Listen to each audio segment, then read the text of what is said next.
আমরা এখন প্যানগম লেক থেকে বেরিয়ে পড়েছি এবং চলেছি কারু গ্রামের পথে। কারু গ্রামে গিয়ে আজকে নাইট স্টে করবো বলে ভেবেছি। রাস্তায় পড়বে চাংলা বলে একটা হাই অল্টিটিউড মাউন্টেন পাস। এই দেখো এই জায়গাটা কিরকম মেঘ হয়ে আছে। ধুলো না মেঘ? ধুলো না না, মেঘ মেঘ ওপর থেকে নামছে, দেখো বোঝা যাচ্ছে না। ধুলো না মেঘ কি বোঝা যাচ্ছে না, বাট ওখানটা পুরো ধোঁয়াশা হয়ে আছে।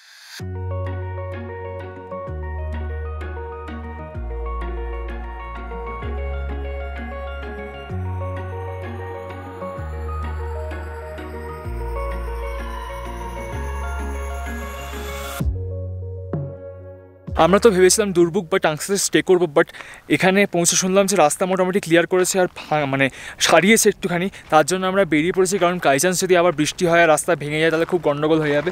যাই হোক আমরা বেরিয়ে পড়েছি। আর সবারই মোটামুটি শরীরটা একটু টায়ার্ডই করছে, কারণ জানি না কেন, বাট শরীরটা কিন্তু একটু টায়ার্ডই আছে। যাই হোক আমার শরীর এখন মোটামুটি ঠিক আছে, তো বেরিয়ে ড্রাইভ করতে পারবো, অসুবিধা হবে না। বাংলা পাশে একটু চাপ হবে হোপফুলি। অক্ষয় ভাগাত তো চলে গেছে, কারণ ওর শরীরটা খুব খারাপ করছিল। একদম, তাই জন্য ও টাংসে থেকে যাচ্ছে। অ্যাকচুয়ালি ওর এক চেনা পরিচিত আর্মির দাদা আছে, তো ওখানেই থাকে, টাংসেতে পোস্টেড আছে এই মুহূর্তে, তাই জন্য ওর কাছেই থাকবে। আর আমরাও রিস্ক নিইনি, কারণ আমাদের এখন উপরে উঠতে হবে, উপরে উঠে তারপর নামবো, তাই তো? একদম একদম। আর তাই জন্য আমরা বেরিয়ে গেছি, কারণ ওখানে থাকারও অসুবিধা তিনজনের, তো বেরিয়ে যাচ্ছি। কারণ রাস্তাটা বলছে, ওয়াটার ক্রসিংটা বলছে রাস্তাটা ঠিক করেছে। এবার আমি ভাবছি আবার যদি বৃষ্টি হয়, রাস্তা যদি আবার খারাপ হয়, তাহলে আর বেরোতে পারবো না, সিরিয়াসলি তাহলে আরও আটকে যাবো। তার জন্য আজকে আমরা বেরিয়ে পেরেছি। আর অক্ষয়ের সাথে আজকে ক্যাম্পিংয়ের প্ল্যান ছিল, বাট হলো না। কালকেও ক্যাম্পিংয়ের প্ল্যান ছিল, আমার শরীর খারাপের জন্য হলো না, আজকে অক্ষয়ের শরীর খারাপের জন্য হলো না। যাই হোক, রাতে যায় ক্যাম্পিং করতেও দিচ্ছে না, যেখানে সেখানে লাগাতে দিচ্ছে না। লাদাখে ভেবেছিলাম প্যানগমের ওখানে টেন্ট লাগাতে পারবো, রান্নাবান্না করবো, কিন্তু প্যানগমের ওখানে টেন্ট লাগাতে দেয়নি। আর টেন্ট লাগাতে হলে জাস্ট টেন্ট লাগানোর জন্য 500 টাকা দিতে হবে, যেটা আমাদের কাছে প্রচন্ড এক্সট্রিম মনে হয়েছে। কারণ আমরা নিজেরাই সবকিছু করবো, ওরা কেন 500 টাকা বেকার নিতে যাবে? সিরিয়াসলি। যাই হোক, লাঞ্চ করেছি আমরা, চাউমিন ছাড়া কিছু পাইনি, চাউমিনই খেলাম। হ্যাঁ, কালকে এখানে এত জল ছিল, আজকে পাথর ঠেলে পুরো জলের রাস্তায় ঘুরিয়ে দিয়েছে। মানে এখানে জলই নেই। ও মাই গড, ওয়াটার ক্রসিংটা ছিল এত বড় ওয়াটার ক্রসিং ছিল এখানে। নেমে যাবো? না, কেন নেমে যাবে? এখানে কিছু নেই। মানে আমি ভাবতে পারছি না রীতিমতো। তো উপরে জ্যামটা আবার কিসের লেগেছে কে জানে। রাস্তার অবস্থা সাংঘাতিক। হ্যাঁ, ওয়াটার ক্রসিংটা তো ঠিক ছিল, ওয়াটার ক্রসিংয়ে কোনো জ্যাম পাইনি, কিন্তু আগে মনে হচ্ছে একটা বড় পাথর পড়েছে, সেই পাথরটাকে ভেঙে জেসিবি ক্লিয়ার করছে, তার জন্য আবার এখানে জ্যাম লেগে গেছে। যাই হোক, ক্লিয়ার হলে তারপর আমরা এগোবো। অলরেডি 5:30 বেজে গেছে। যখন তখন বোল্ডার পড়ছে, বোল্ডার পরেও রাস্তাটা খুবই ডেঞ্জারাস। এই পাথরগুলো সবই তো আলগা পাথর না, যখন তখন পড়ে যেতে পারে। এখনো গাড়ি আস্তে আস্তেই যাচ্ছে।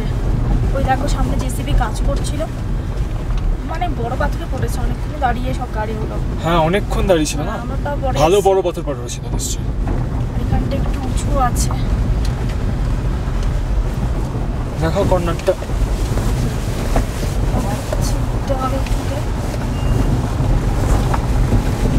ওই দেখো কত বড় পাথর পড়েছিল, দেখেছো? চল চল চল চল চল চল চল চল চল চল চল চল চল।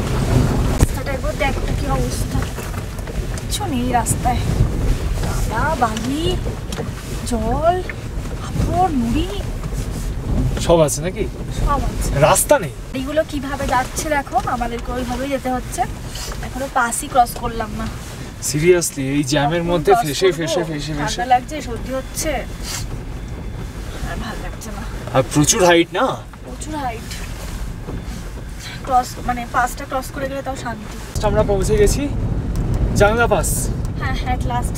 বাপরে, এত বিভৎস জ্যাম পেরিয়ে আমরা তো এখানে নামছি না, কারণ আমরা আসার দিনকে ছবি তুলেছিলাম, ভিডিও করে নিয়েছি, আর দেরিও হচ্ছে, 6টা বেজে গেছে, তাই আমরা বেরিয়ে যাবো একদম ফটাফট বেরিয়ে যাবো। আবার দাঁড়ানোর কোনো মানেই হয় না, দেরি হয়ে যাচ্ছে আমাদের কারোতে গিয়ে। হ্যাঁ, কারণ 6টা বেজে গেছে না। হ্যাঁ, এখানে একটা ক্যাফেটেরিয়া আছে। হ্যাঁ, চাংলা ক্যাফেটেরিয়া। আগের দিন এই ওয়াটার ক্রসিংটা অনেক বড় ছিল না? অনেক বড় ছিল। আজকে এতটা কম? আজকে জল কম আছে মনে হচ্ছে। দেখো সূর্যের আলোটা মেঘের মাঝখান দিয়ে পড়ে পুরো পাহাড়ের ওপরে মানে স্নো ক্যাপড মাউন্টেন্সের ওপরে যেরকম ভাবে পড়ছে অসাধারণ।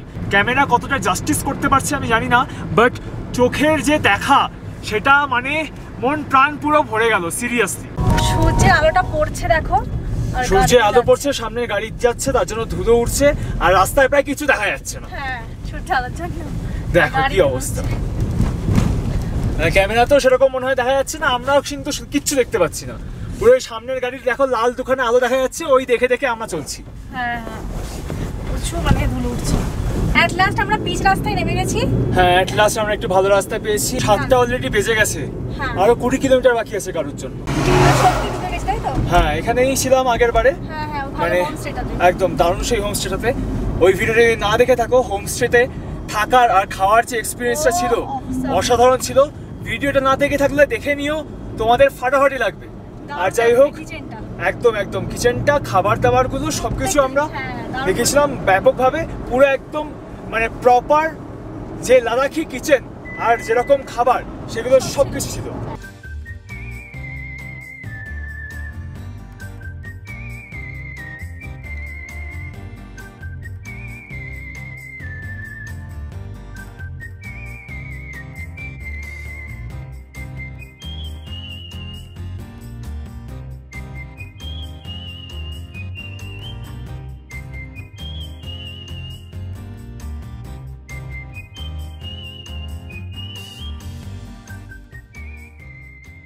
চলে এসেছে আজকে রাতের ডিনার, পনির বাটার মশলা আর রুটি। 8:30 বাজে আর আমরা এখন ডিনার করতে চলে এসেছি। ফটাফট ডিনার করে নেবো, মারাত্মক খিদে পেয়ে গেছে। সেই দুপুরবেলা মানে চাউমিনটা খেয়েছিলাম, বা চাউমিনটা খুব একটা ভালো লাগেনি আমাদের দুজনেরই। কোনো মতে জাস্ট পেটটা ভরানোর জন্য খেয়ে নিয়েছিলাম। যাই হোক এখন একটু ভালো করে ডিনার করবো, কারণ শরীরে এনার্জি কিন্তু খুব দরকার, তাই না? আর তারপরে রাস্তায় আমরা জুস, তারপরে আরও কেক এক্সেট্রা খেয়ে নিয়েছিলাম যাতে ঠিকঠাক থাকা যায়, কারণ শরীর খারাপ একদম করা যাবে না, একদম কন্টিনিউয়াস খেতে থাকতেই হবে। কালকে আমরা ভীষণ টায়ার্ড ছিলাম বলে কালকে রাতে আর ব্লগটা আমরা কন্টিনিউ করতে পারিনি। আর কালকে আমরা যেখানে স্টে ছিলাম তোমাদের আবার দেখিয়ে দিচ্ছি। আর কালকে আমরা এখানেই ছিলাম। এখানে রুম কস্ট পড়েছে 700। আমরা কালকে এখানে ডিনার করেছিলাম, ডিনারে নিয়েছিলাম রুটি আর পনির তরকারি, এখানে 340 টাকা পড়েছিল। আর সকালবেলা সুমন খেয়েছে আলুর পরোটা আর আমি খেয়েছি স্যান্ডউইচ, এখানে 170 টাকা পড়েছে। তো সকালে ভ্লগ করা হয়নি, কালকে আর ভ্লগ করা হয়নি, তাই তোমাদের এখানে দেখিয়ে দিলাম। এখন আমরা এখান থেকে বেরিয়ে পড়বো, দেখা যাক কতটা যাওয়া যায়। আর এই যে লেখা আছে ভারু।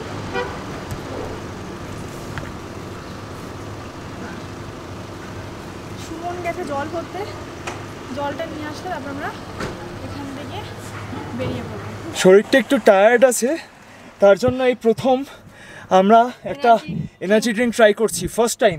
মানে আমি আর হ্যাঁ আমি আর পায়েল দুজনেই আজ পর্যন্ত কোনো এনার্জি ড্রিঙ্কই ট্রাই করিনি, এই প্রথম একবার ট্রাই করে দেখলাম। পারছো আজকে 37 ডেজ হয়ে গেছে, 38 দিন হয়ে গেছে। তো শরীরের মধ্যে ধকল তো হবে, একদম একদম সিরিয়াসলি। আমি দিল্লির জন্য ধকল বাঁচিয়ে রেখেছি, কারণ দিল্লিতে গিয়ে আমি দারুণ মার্কেটিং করব, তাই জন্য মার্কেটিং এর ভিডিও যারা দেখতে চাও তারা কিন্তু একদম মিস করবে না। একদম একদম দিল্লিতে ব্যাপক মার্কেট দেখানো হবে, সব রকম ব্যাপক মার্কেট আছে, আমি সবকিছু দেখানোর চেষ্টা করব। এই দেখো কারুতে পেট্রোল পাম্প কিন্তু অ্যাভেলেবেল আছে। আমরা ভুল রাস্তা ধরে নিয়েছিলাম, তারপরে কিরকম একটা সন্দেহ হলো সুমনের, তার ম্যাপটা চেক করলো, তারপরে জানতে পারলাম যে মানালি ওদিকে, এদিকে লে যাচ্ছে, আমরা লের দিকে চলে যাচ্ছিলাম। ভাগ্যে সুমনের মনে ওরা দেখলো, সিরিয়াসলি মানে কি অবস্থা, হ্যাঁ আমি লে চলে যেতাম, নালে আবার লে চলে যেত। 5-6 কিলোমিটার চলে এসেছি, রাস্তাটা দেখো পুরো সোজা দেখা যাচ্ছে রাস্তা, কি অসাধারণ নামছি আর তারপরে উঠছি। ও মাই গড, কত নাকতলা ফিলিংস আসছে, দারুণ অনেক বড় রাস্তা না, দারুণ দারুণ ফাটাফাটি লাগলো এই জায়গাটা আমার। পাঁচদাটা কি রিভার জানো? ইন্ডাস রিভার, সিন্ধু নদী। কি সুন্দর, এর জন্যই বলে কিন্তু এই লে মানালি হাইওয়েটা মারাত্মক সিরিং বলে।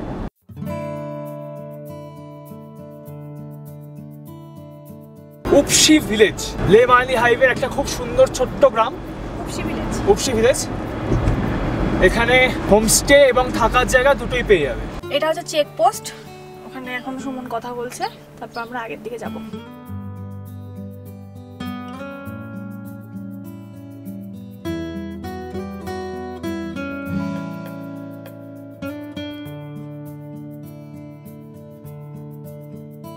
লে মানালি হাইওয়ে হয়েই আমরা চলেছি। 15 কিলোমিটার হচ্ছে মাহে।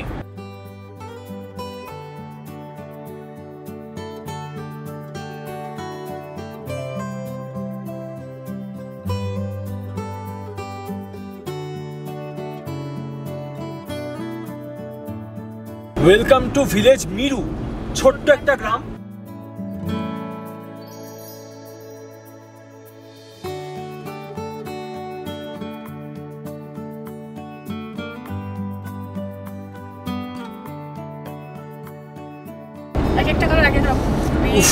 সিরিয়াসলি মানে এত রকমের কালার এইটুকু পাহাড়ের মধ্যে, হ্যাঁ পুরো মনে হচ্ছে আবির খেলা হয়েছে। দেখো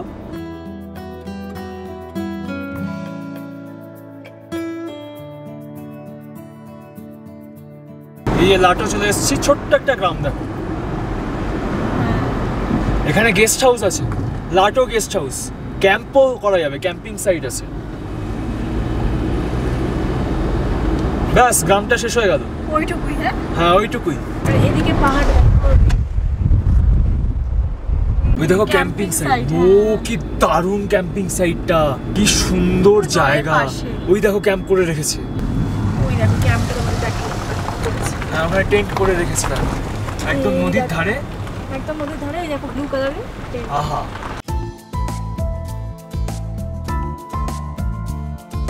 ওর লাগছে পাহাড়ের উপরে মনেস্ট্রিটা। এর নাম গয়া।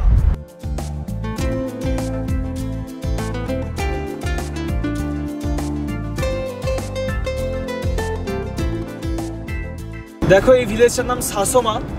আগেও আমরা একখানা সাসমা বলে ভিলেজ দেখেছিলাম নুব্রা ভ্যালিতে, এখানে আরো একটা সাসমা বলে ভিলেজ আছে।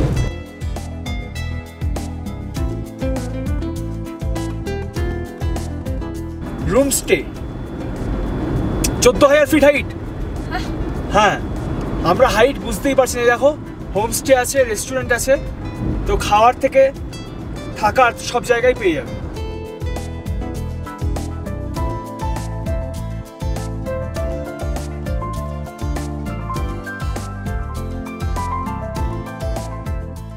টাংলাংলা পৌঁছাচ্ছি, আর 26 কিলোমিটার বাকি টাংলাংলা। আস্তে আস্তে উপরের দিকে উঠছি। হ্যাঁ আর সব সময় দেখেছো উপরের দিকে ওঠার সময় এরকম লুপ থাকে, প্রচন্ড লুপ থাকে। দেখো পর পর পর পর আমরা লুপ চড়ছি আর উপরে উঠছি। এরকম ভাবেই থাকে সব জায়গাতে, কারণ এরকম ভাবেই আস্তে আস্তে স্মুথলি রাস্তাটা টপে ওঠে। যদি আমরা লিঙ্ক শেডে আমরা এরকম পুই পাই পাই পাই করে উঠেছিলাম, ওরকম পাই পাই করে ওঠাটা খুব চাপের ব্যাপার। এখানে আস্তে আস্তে আমাদের ওঠাচ্ছে। দেখো Ladakh the pride of nation লেখা আছে। দেখো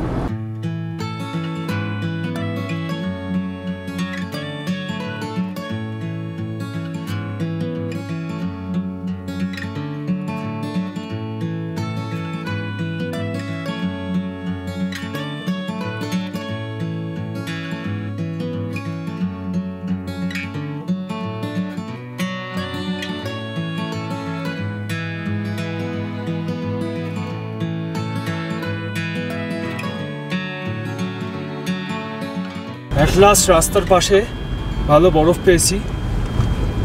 দেখো সবাই এখানে মজা করছে। এই দেখো পুরো রাস্তার পাশে বরফ।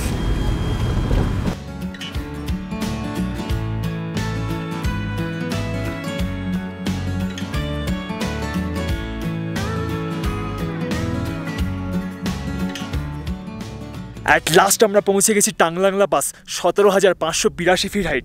পায়েলের একটুখানি শরীরটা খারাপই লাগছে, অ্যাকচুয়ালি এতটা টার্নিংভাবে ঘুরে উঠেছি না, আর শরীরটা আমাদের একটু টায়ার্ড আছে বলে হয়তো শরীরটা খারাপ লাগছে ওর। যাই হোক ও গাড়িতেই বসে আছে, যদিও একটা দুটো ছবি তোলার জন্য অবশ্যই নামবে। আর আমি তোমাদেরকে এই জায়গাটা ঘুরে দেখিয়ে দিই। এনার্জি কিন্তু এখানেও কম হয়নি, কি ঠিক তো? শরীরটা হালকা টায়ার্ড, বাট তাই বলে কি তোমাদের দেখাবো না? আর তোমরা কি ভিডিওটা শেয়ার করবে না? দেখো পুরো ফাঁকা, শুধু আমাদের গাড়ি আর আমরা দুই অ্যাডভেঞ্চারাস কাপলই এখানে আছি। এই দেখো লেখা আছে plastic free zone, please do not litter in anywhere in Ladakh. আর এই দেখো এখানে টাংলাংলার board, you are standing at Tanglang La pass লেখা আছে। ওফ, অসাধারণ।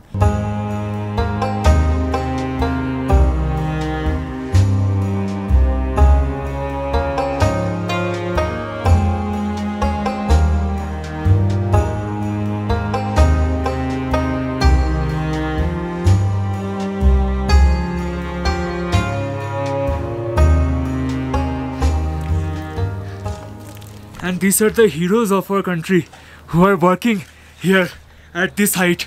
Thank you for working here. Oh my God. आप लोग यहाँ पे काम कर रहे हैं. अरे हाँ, hats off to you. দেখো পায়েলকে নিয়ে চলে এসেছি কারণ এই বোর্ডটায় লেখা আছে টাংলাংলা পাস অল্টিটিউড একদম you are passing through second highest pass of the world. Motorable রোডের মধ্যে ফার্স্ট হাইয়েস্ট হচ্ছে খারদুংলা আর তারপরে টাংলাংলা. ওফ, আমরা পৌঁছে গেছি. কেমন লাগছে? এত ঠান্ডায় পৌঁছে স্নোফল শুরু হয়ে গেছে নাকি? হালকা হালকা যদিও, বাট স্নোফল স্টার্ট হয়ে গেছে. যদি ভালোভাবে দেখাই তাহলে অবশ্যই তোমাদের দেখাবো.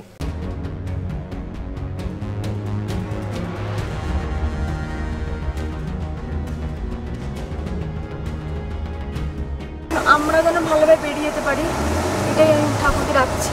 সিরিয়াসলি আর আটকাতে চাই না, কারণ অনেক আটকে গেছি. বেরিয়ে যেতে পারি ঠাকুর, সবাই দেখবো. ভগবান জয় মা, জয় মা, জয় মা, জয় মা, জয় মা. চলো চলো চলো চলো চলো.